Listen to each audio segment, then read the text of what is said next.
ჯიბუტი-ეთიოპიის რკინიგზა 759 კილომეტრი, დაჯდა 4 მილიარდი დოლარი.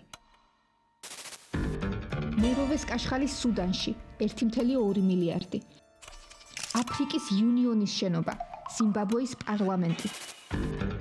ნამიბიის ღრმაწყლოვანი პორტი ატარებს 750,000 კონტეინერს წელიწადში. ეგვიპტის პორტი სუეცის არხზე, ურანის მაღარო ნამიბიაში. 130-ზე მეტი საავადმყოფო და 170-ზე მეტი სკოლა. ეს არის მცირე ჩამონათვალი, რაც აშენდა აფრიკაში ბოლო წლებში და საერთო ამ პროექტებს აქვთ ის, რომ თითეული მათგანი ააშენეს ჩინელებმა.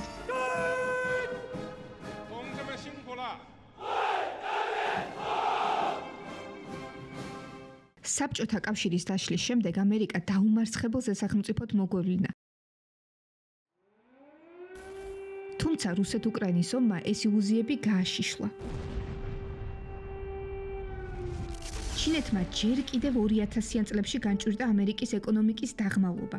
მიხვდა, რომ გარდაუვალია ამ ორი სახელმწიფოს დაპირისპირება ახლო მომავალში. მომავალი 2 ათწლეული ჩინეთში მიმდინარეობდა სტრატეგიული მზადება.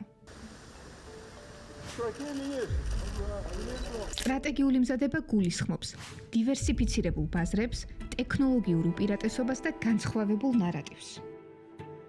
2020-იანი წლების დასაწყისიდან, სანამ დასავლეთი უკრაინას და ახლო აღმოსავლეთს შორის გაიხლიჩა, პეკინმა აფრიკაში პოზიციები განიმტკიცა. რუსეთ-უკრაინის ომი დაიწყო და ჩინეთმა ზედმიწევნით შეისწავლა რუსეთის და დასავლეთის ძლიერი და სუსტი მხარეები, საიდანაც გაანალიზა რაში ჩამორჩება ამერიკას. ჩინეთმა თავის სუსტ მხარეებად მიიჩნია დასავლეთზე ეკონომიკური დამოკიდებულება და ამერიკის უპირატესობა კოსმოსში. სანამ ამერიკა რუსეთ-უკრაინის ომის ფონზე ირანი-ისრაელის ომს იწყებდა და ასრულებდა, პეკინში ჩინეთ-აფრიკის თანამშრომლობის 25-ე საიუბილეო ფორუმი შედგა. მას 50-ზე მეტი აფრიკული სახელმწიფო დაესწრო. The forum recognizes China's significant contributions to global governance, poverty alleviation and industrialization. 45,8 მილიარდი ევრო დაიხარჯება აფრიკაში ვაჭრობის, სოფლის მეურნეობის, განახლებადი ენერგიის წყაროების, განათლებისა და სამხედრო სექტორებში. განსაკუთრებით საინტერესო 2 დეტალია. გაგანია ტარიფების ომში ამერიკასთან, ჩინეთმა აფრიკულ სახელმწიფოებს 0%-იანი ტარიფები დაუანონსა. ამავე ფორუმზე განსაკუთრებული ხაზგასმით ისაუბრეს სამხედრო კავშირების გაღრმავებაზე. დაიგეგმა ერთობლივი წვრთნებიც. და რა არის აქ ნიშანდობლივი? ყველა ჯერზე, როცა ჩინეთი ამერიკის დაპირისპირება ახალ ნიშნულს აღწევს, ჩინეთი კიდევ ერთ ნაბიჯს დგამს აფრიკისკენ. აი მაგალითად 2018 წელს, როცა ამერიკამ დაასანქცირა ჩინეთი, მან სამხედრო კავშირების გაღრმავება წამოიწყო. ჩინეთი და აფრიკა მე-20 საუკუნის შუა პერიოდიდან მხარდამხარი ბრძოდნენ დასავლური იმპერიალიზმის, კოლონიალიზმისა და ჰეგემონიის წინააღმდეგ და მათ ერთად უნდა იარონ განვითარების, აღორძინებისა და მოდერნიზაციის გზაზე. თქვა პრეზიდენტმა სიმ. ფაქტობრივად გააკეთა რამდენიმე წლის წინ გაჟღერებული სლოგანის პერიფრაზი. აღმოსავლეთი აღზევდება, დასავლეთი ეცემა. ამ ფორუმის ერთგვარი შესავალი იყო წლის დასაწყისში ჩინეთის საგარეო საქმეთა მინისტრის ვიზიტი აფრიკის 4 სახელმწიფოში: ჩადი, კონგო, ნამიბია და ნიგერია. რატომ ეს 4? ჩადში დიდი ოდენობით მოიპოვება იშვიათი მინერალები, მათ შორის ლითიუმი. ეს მინერალი მალე დეფიციტში იქნება და მასზე ნადირობა აქვს წამოწყებული მსოფლიოს გიგანტებს. გამოიყენება ნებისმიერ ტექნოლოგიასა და ბირთვულ იარაღშიც კი, ანუ ჩინეთისთვის პრიორიტეტულ სექტორებში.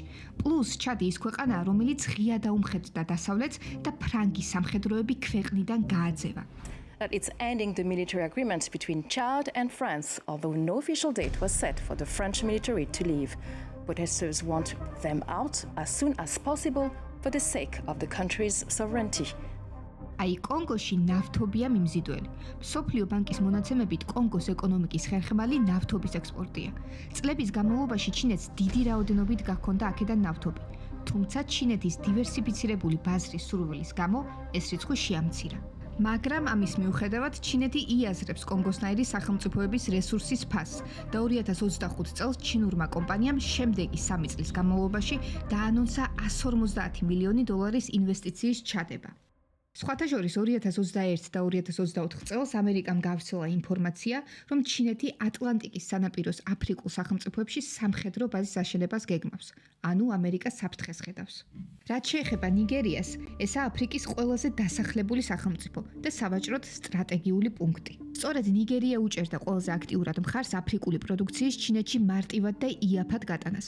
ნიგერიაში ჩინელებმა ნავთობის გადამამუშავებელი ქარხანაც ააშენეს. იმისთვის, რომ უკეთ დავინახოთ, რამდენად ღრმად აქვს გადგმული ჩინეთს ფესვები აფრიკაში, რაც სხვა ქვეყნებმა, ანგლოსაქსებმაც კი ვერ მოახერხეს, რამდენიმე საინტერესო ფაქტი განვიხილოთ. არსებული მონაცემებით, მხოლოდ 2023 წელს ჩინურმა კომპანიებმა აფრიკაში 37 მილიარდი დოლარის მოგება ნახეს.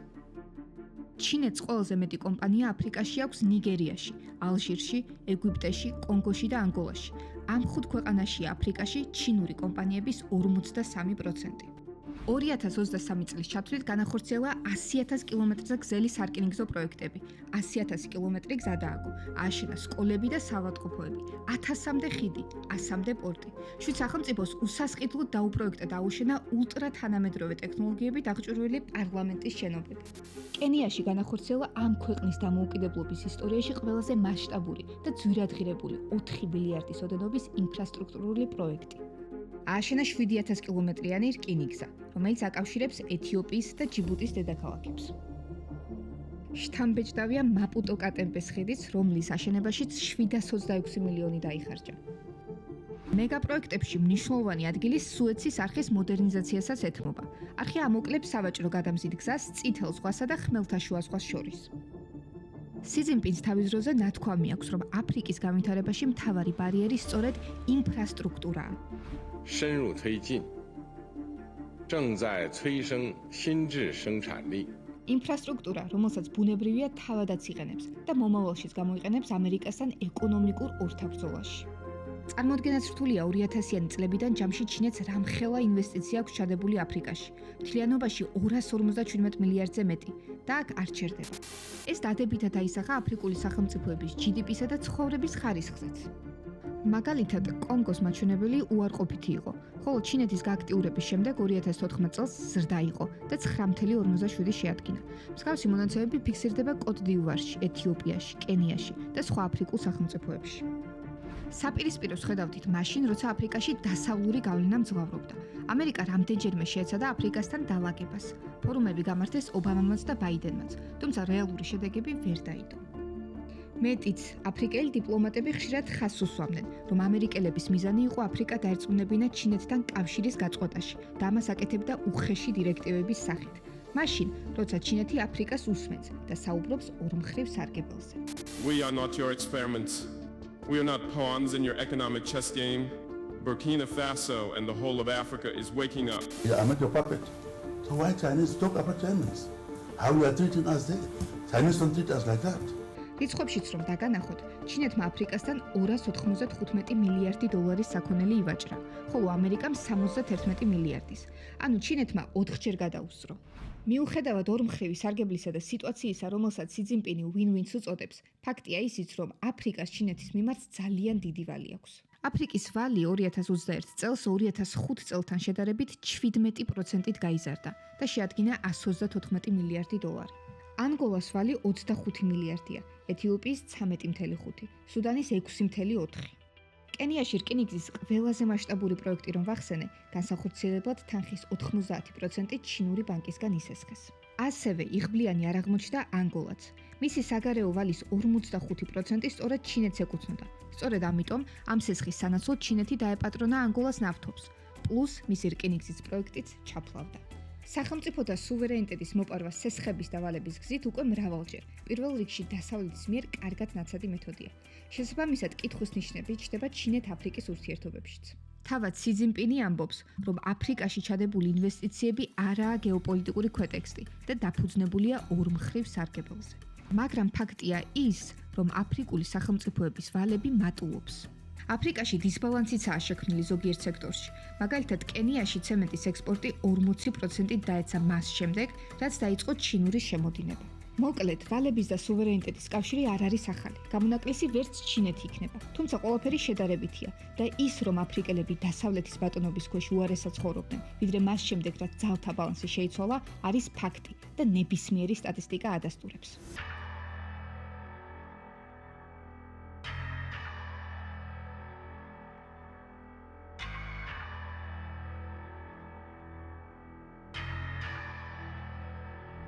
ყველაფერთან ერთად, რა თქმა უნდა, ყველაზე სისხლიანი ინდუსტრია იარაღის შედინებას იზრდება რეგიონში.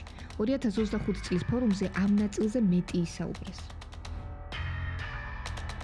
შედარებისთვის, როცა ფორუმი პირველად 2000 წელს ჩატარდა, ჩინეთი აფრიკის იარაღის ბარაგების 5%-ზე ნაკლებს ფლობდა და თავის სამხედრო სკოლებში 200-ზე ნაკლებ აფრიკელ ოფიცერს ღებულობდა.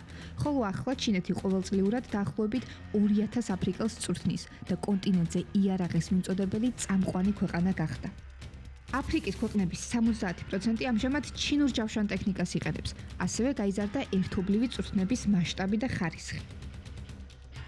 ამის მაგალითებია ტანზანია, ჩინეთი, მოზამბიკის სახმელეთო და ეგვიპტე, ჩინეთის საერთო საჰაერო წვრთნები.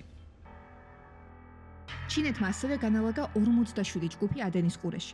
ბურუნდი, განა, კენია და სენეგალი თავიანთი შეიარაღების 50%-ს ჩინეთიდან იღებენ. ტრამპი ბუნებრივია აკვირდება ჩინეთის წინსვლას აფრიკაში.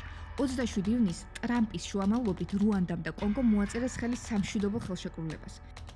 30 წელი სისხლი იღვრებოდა წიაღისეულის გამო. ახლა ამერიკა მიიღებს სტომას ამ რესურსებზე. ტრამპი აქაც მშვიდობის ყოფილი გამოვიდა და წიაღისეულიც ჩაიგდო ხელში. ხოლო ჩინეთი და რუსეთის სამხედრო თვალსაზრისით იკვეთებიან. ეს სამი ძალა ერთობლივ სამხედრო წვრთნებში მონაწილეობს ინდოეთის ოკეანეში, მეკობრეობის დასასუსტებლად და დასავლეთის გავლენის შესამცირებლად. მაგალითად 2019 წელს შედგა ჩინეთი-რუსეთი აფრიკის ერთობლივი სამხედრო წვრთნა. დასკვნა, ჩინეთი აფრიკაშიც მიყვება საკუთარ ანალიზს იმაზე, რომ რეგულარული სამხედრო ძალა არაა ხელწამოსაკრავი ფაქტორი, მით უმეტეს როცა ვსაუბრობთ საბოლოო გამარჯვებაზე. როცა ვაკვირდებით ჩინეთის მოქმედებას აფრიკაში, აშკარაა, რომ გიგანტი სახელმწიფო მეთოდურად მიყვება იმ დასკვნებს, რომლებიც გამოიტანა 10 წლეულებზე დაკვირვების დროს და რუსეთ-უკრაინის ომის შედეგად.